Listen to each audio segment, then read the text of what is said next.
दोस्तों आज के स्टडी में हम RO purifier connection UV chamber के साथ किस तरह किया जाता है, आरओ प्यूरिफायर में यूवी चेंबर क्यों ऐड किया जाता है, यूवी चेंबर की वर्किंग किस तरह से होती है, कनेक्शन किस तरह किया जाता है, हर एक कॉन्सेप्ट को काफ़ी आसान तरह से सीखने वाले हैं। इससे पहले हमने एक वीडियो बनाया था जिसमें हमने आरओ प्यूरिफायर का हर एक डिवाइस का वर्किंग एंड कनेक्शन सीखा था। यदि आपने अब तक वीडियो वॉच नहीं किया है तो लिंक डिस्क्रिप्शन में मिल जाएगा, आप जाकर वॉच कर सकते हैं।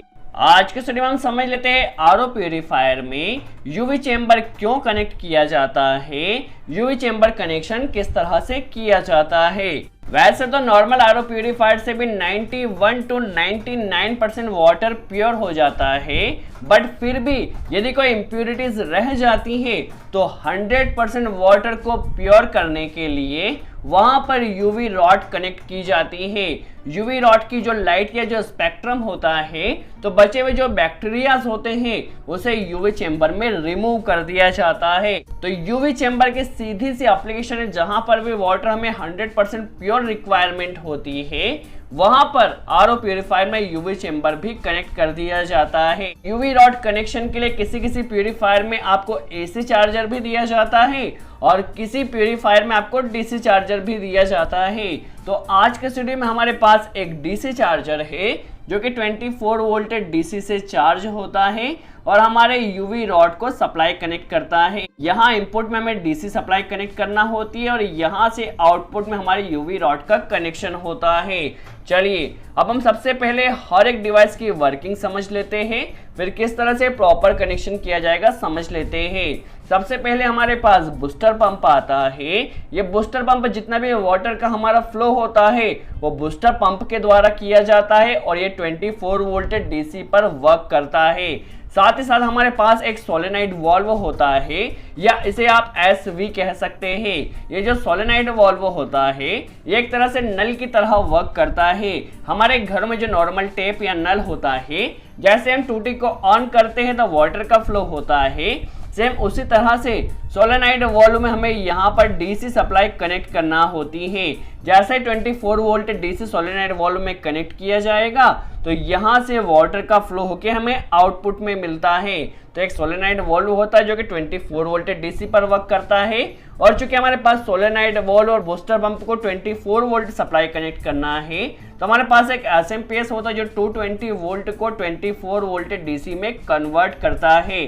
तो एक एसएमपीएस कनेक्ट किया जाता है। साथ ही साथ आरओ प्यूरिफायर में एक प्रेशर स्विच दिया जाता है। ये जो प्रेशर स्विच होता है इसे इनपुट टैंक में कनेक्ट किया जाता है।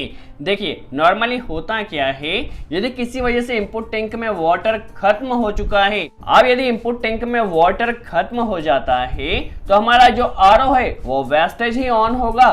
तो यदि इनपुट टैंक में वाटर खत्म हो जाता है तो प्रेशर स्विच आरओ प्यूरिफायर को स्टॉप करता है। अब ये स्टॉप किस तरह से करता है तो देखिए प्रेशर स्विच में नीचे एक रॉड होती है जो कि इनपुट टैंक में वाटर में डूबी हुई होती है। यदि इनपुट टैंक में वाटर रहता है और रॉड से टच करता है तो उस कंडीशन में प्रेशर स्विच का ये कॉमन और एनसी पॉइंट है, तो यहाँ से सप्लाई पास होती है। प्रेशर स्विच की रॉड वाटर से टच नहीं होगी तो उस कंडीशन में आपस में एनो होगी और सप्लाई को कट कर देते हैं। यदि इनपुट टैंक में वाटर होगा तभी प्रेशर स्विच हमारे आरओ प्यूरिफायर को स्टार्ट करता है। और एक हमारे पास फ्लोट स्विच होता है।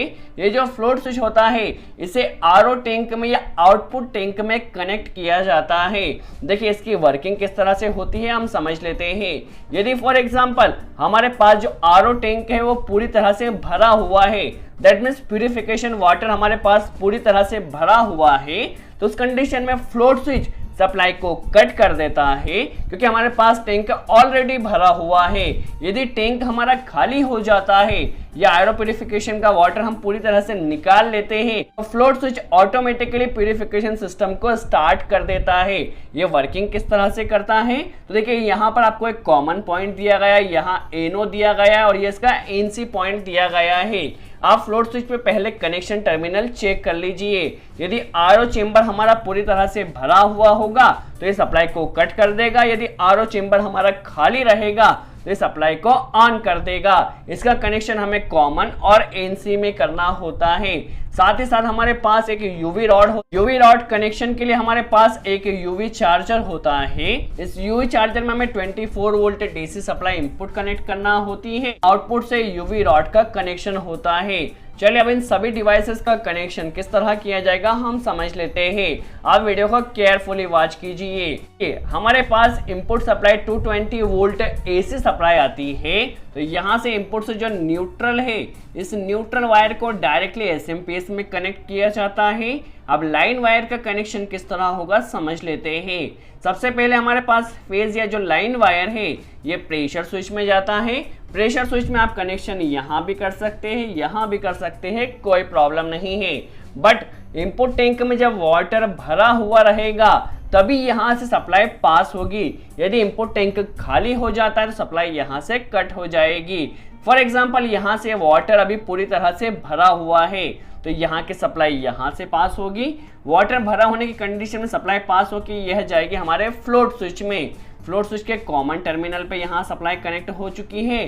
फॉर एग्जाम्पल यदि हमारा आरओ चेंबर खाली है, दैट मीन्स पानी कम हो चुका है, तो उस कंडीशन में इसकी सप्लाई एनसी से निकलेगी और यह जाएगी एसएमपीएस में। देखिए एसएमपीएस में कनेक्ट हो चुका है। यदि आरओ चेंबर हमारा खाली रहेगा तभी ये सप्लाई पास होगी। यदि आरओ चेंबर भरा हुआ है या इसमें ऑलरेडी वाटर है तो फिर ये सप्लाई यहाँ से कट हो जाएगी। यह तो कनेक्शन हुआ 220 वोल्ट एसी सप्लाई से प्रेशर स्विच और फ्लोट स्विच का कनेक्शन। अब देखिए एसएमपीएस हमें डीसी सप्लाई मिलेगी जिसका सीधा कनेक्शन हमें नॉर्मली सोलेनॉइड वाल्व और बूस्टर पंप में डायरेक्टली कर देना है। जितने भी कंट्रोलिंग कनेक्शन वो प्रेशर स्विच से और फ्लोट स्विच से होगा। यदि हमारे पास इनपुट टैंक में वाटर खाली हो जाता है तो प्रेशर स्विच आरओ प्यूरिफायर को स्टार्ट नहीं होने देगा। यदि आरओ चेंबर में पूरी तरह से वाटर भरा हुआ है तो सप्लाई इस फ्लोट स्विच से कट जाएगी। आप सोलेनॉइड वाल्व में आप डायरेक्टली यहाँ से पॉजिटिव और नेगेटिव सप्लाई कनेक्ट कर सकते हैं। देखिए नेगेटिव सप्लाई यहाँ पर कनेक्ट की और पॉजिटिव सप्लाई सोलेनॉइड वाल्व में आपने डायरेक्टली कनेक्ट कर दिया है। यदि हमारे पास कंट्रोलिंग पूरी तरह से वर्क करती है प्रेशर स्विच और फ्लोट स्विच की तो सोलेनॉइड वाल्व हमारा स्टार्ट होगा और वाटर का फ्लो होगा। यहीं से आपको कनेक्शन बूस्टर पंप में भी कर देना है। यदि हमारी कंट्रोलिंग पूरी तरह से वर्क कर रही है तो हमारा बूस्टर पंप और सोलेनॉइड वाल्व वर्क करेगा और हमारा प्यूरिफिकेशन सिस्टम वर्क करेगा।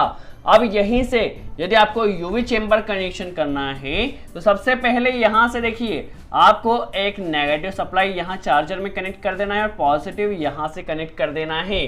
देखिए आपका यहाँ पर कनेक्शन यूवी चार्जर का हो चुका है क्योंकि हमें डीसी सप्लाई यहाँ पर कनेक्ट करना है। किसी किसी प्यूरिफायर में ये एसी सप्लाई में भी दिया जाता है तो आप पहले चेक कर ले। यदि चार्जर आपका एसी सप्लाई का है तो फिर आप वहां पर एसी सप्लाई कनेक्ट कीजिए। अब यहाँ से देखिए यूवी चार्जर से हमारे पास दो वायर दिए गए हैं तो इन दोनों वायर का कनेक्शन देखिए सबसे पहले आपको रॉड के एक तरफ कर देना है पॉजिटिव नेगेटिव कनेक्शन और यहाँ से आपको रॉड के सेकंड टाइप में कनेक्शन कर देना है। सिंपल सा यूवी रॉड का कनेक्शन होगा। तो इस तरह से हमारा complete RO purifier working and wiring हुआ है यूवी चेंबर के साथ। आई होप आपको क्लियर हुआ हो किस तरह से आरओ प्यूरिफायर में हर एक डिवाइस की वर्किंग एंड कनेक्शन किया जाता है। यदि वीडियो अच्छा लगा हो तो लाइक का बटन जरूर प्रेस करें। कोई डाउट हो तो कमेंट्स में जरूर पूछे। सो आज के लिए इतना ही।